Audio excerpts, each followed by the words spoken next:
This is the library lady, and I know it's after Halloween, but because of all the discussion about flannel boards recently and when to use them and when not to use them, I want to show you when I think you should use them, with a story like The Witch's Hat.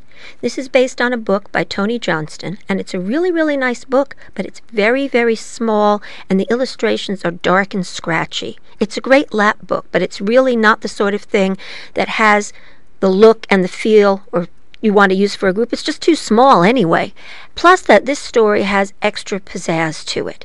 Is there a gimmick in a story? Take a look at the next story you're going to flannel board and say, can I really, really, really do something different by making this into a flannel board? This story I use as a flannel board, but I also use live objects or solid objects in it. I'm going to show you them at the end. You could do it straight, though, the way I'm showing you here, as a flannel board, a magnet board, however you like. Mine's a magnet board, by the way. All the pieces you see are made out of stiffened felt with magnets on the back, so they hold on a board. A witch was stirring a Halloween soup in her big black magic pot. And what do you think she put in it? Now, at this point, I get the kids to give me suggestions. Last week, we had a kid who wanted to put socks in the pot, and I hope they were clean. We also get chocolate and candy and stuff like that. "Oh, this is going to be my best Halloween soup ever," she said, and she bent down to taste it, and oops, her hat fell in. "Oh, no, my hat!" she cackled in a voice that was as thin as she was. "I'll have to fish it out." So she threw in her fishing rod. You do it too. And she fished for her hat. She fished and she fished, and when she felt a little nibble, she pulled it up. "There's my hat," she said. But as she pulled out the hat, it turned into a bat. It's a magic pot, in case you forgot. "My hat is a bat! Stop, I say!" But the hat didn't stop. It flew away up to the attic. The dark attic. Is the witch brave enough to go? Oh, yes. Up she went. She looked around from side to side. On the floor, no hat. "Hat, where are you?" And then she looked up. And what did she see? A whole bunch of bats hanging from the ceiling. They weren't hats, they were bats. "Oh, fine," she said. "Which one is mine? Hat, you come down." No one answered. Not one hat, not one bat. "Grrr," said the witch, grinding her teeth. And then she said a magic rhyme.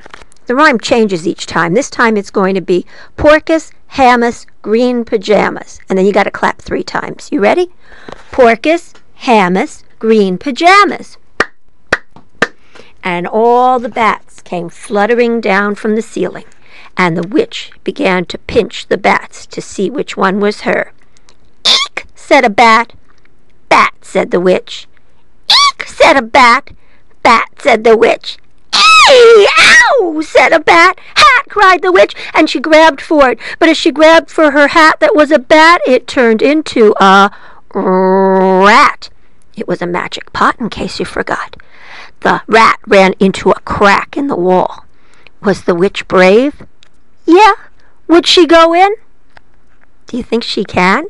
No! The crack's too small. But the witch knew how to do something about that. Okay, this time the rhyme has yellow pajamas in it. Porcus, Hammus, yellow pajamas. And she fetched a cheese, big as you please, and she set it out, and the rats came out of the wall. And the witch began to poke the rats to see which one is hers. "Ooh," said a rat. "Rat," said the witch. "Ooh," said a rat. "Rat," said the witch. "Ow! Don't do that! That's my hat!" cried the witch, and she grabbed for the rat. But as she grabbed for the rat, it turned into a cat. It was a magic pot, in case you forgot. The cat ran downstairs like an inky street, and the witch ran after it. But when she got downstairs, do you know what she saw down there? Oh, a whole lot of cats from who knows where, and they were all going purr. The witch wasn't purring. The witch was roaring. "I'm going to get you, hat!" And she began to tickle the cats to see which one was hers. "Meow," said a cat. "Cat," said the witch. "Meow," said a cat. "Cat," said the witch. "Hee hee hee," hat, said the witch, and she grabbed for the hat. That was a cat. She grabbed it. She put it in her pot. She said her magic rhyme, Porcus, Hammus, purple pajamas. And she clapped 3 times. Are you clapping? And pulled out of the pot her very own hat. The witch went back to stirring her soup in the pot. She was happy. She had her hat back. She was smiling. And the hat was smiling too and saying, "Witch, that was fun. Let's do that again sometime." And they did. And that's the end. Now, the sort of witch's hat you buy in the party store has a wire frame to it, so you can really fold it up really well. So when I tell this story, I get to be the witch, and here goes my hat into the pot. I fold it up the same way you fold one of those old sunshades or things that collapses and folds, or a trick hat. Fold it, fold it, fold it. Push it down into the pot. You might spot my bat in the pot. Here he is. I'm going to pull him right out of the pot because he was in there all the time.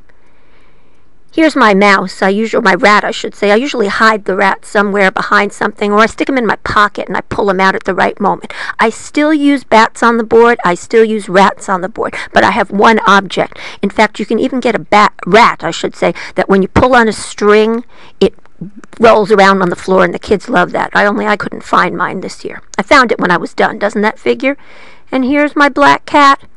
I don't have a black cat puppet, but I have a stuffed black cat, so I use that. And at the end of the story, I actually put the cat in the pot. I say, don't worry, it's only a hat, remember? And then I pull the hat back out of the pot, and I am all set, and the kids think it's absolutely wonderful.